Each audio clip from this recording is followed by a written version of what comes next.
And now the U.S. President Donald Trump has delivered the State of Union address in a divided Congress amidst an imminent government shutdown on February 15.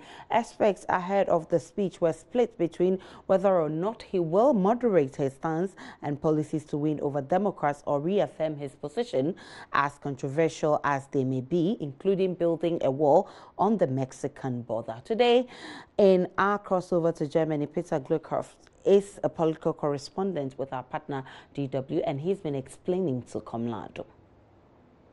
Peter, run us briefly through the highlights of President Donald Trump's State of the Union address. Yes, certainly, and thanks for having me on the show. Well, this was President Trump's second State of the Union address, and with the election coming up next year, it may be his second last. Now, it was low on bold new visions and policy proposals, but it was very high on soaring rhetoric. During his speech, Trump boasted about the U.S. economy. He called it the envy of the world. Trump also repeated his calls for Congress to give him funding for a wall along the Mexican border. He called the situation there an urgent national crisis. Now, Trump's first 2 years in office have been nothing if not boisterous. In many ways, his speech last night, though, was much more measured than usual.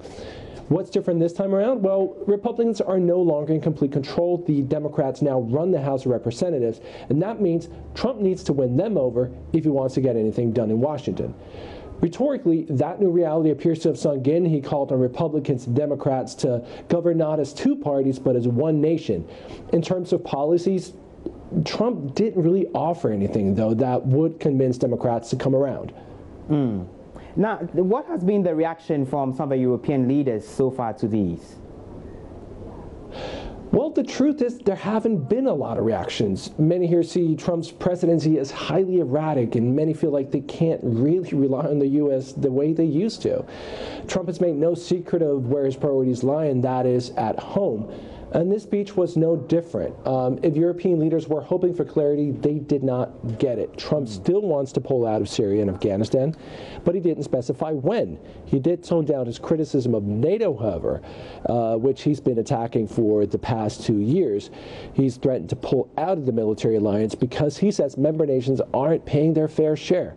Several nations have since committed to paying more, and Trump recognized that in his speech, so maybe a small sigh of relief here in Europe on that front, meaning that Trump will stay the course a little bit longer. But if they were hoping for assurances from Trump, they didn't get them.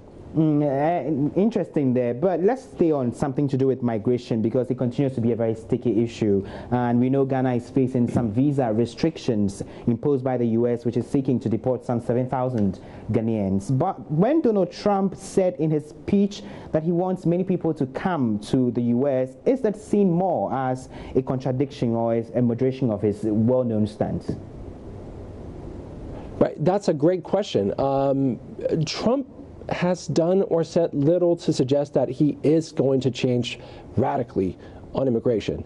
One of the first things, remember, he did as president was to order a travel ban, which barred, over 130 million people from entering the U.S. He remains an unapologetic nationalist in many ways. And yeah, in his State of the Nation or of the Union, he did say that legal immigration enriches the U.S. He called for a fix to the immigration system. But honestly, I think at best this is an olive branch to Democrats, frankly, who have wanted to fix the system for years. Trump's calculus, it seems, is that if he offers them this fix, in return, he'll get funding for the border wall. So I wouldn't expect a radical change on immigration policies when it comes to Trump. Finally, before I let you go, Peter, what's the latest on the North Korean issue? Yeah, this was the big announcement. President Trump announced that he will be meeting with North Korean leader Kim Jong-un at the end of the month in Vietnam. While most European leaders will welcome any effort that will get North Korea to give up its nuclear program, bring Kim Jong-un to the negotiating table, many here are skeptical. They worry that such a meeting could afford credibility to a dictator such as Kim Jong-un. And the sense is that little came of the last summit between Trump and Kim Jong-un, according to the latest reports. North Korea has not stopped its nuclear development as it promised. So there are worries here in Europe that Kim Jong-un is simply stringing Trump along.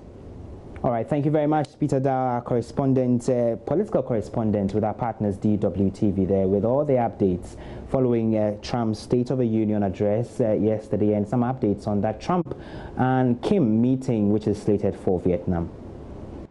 So you had Kamala Adom there with Peter Gilchrist, who is a correspondent of the DW.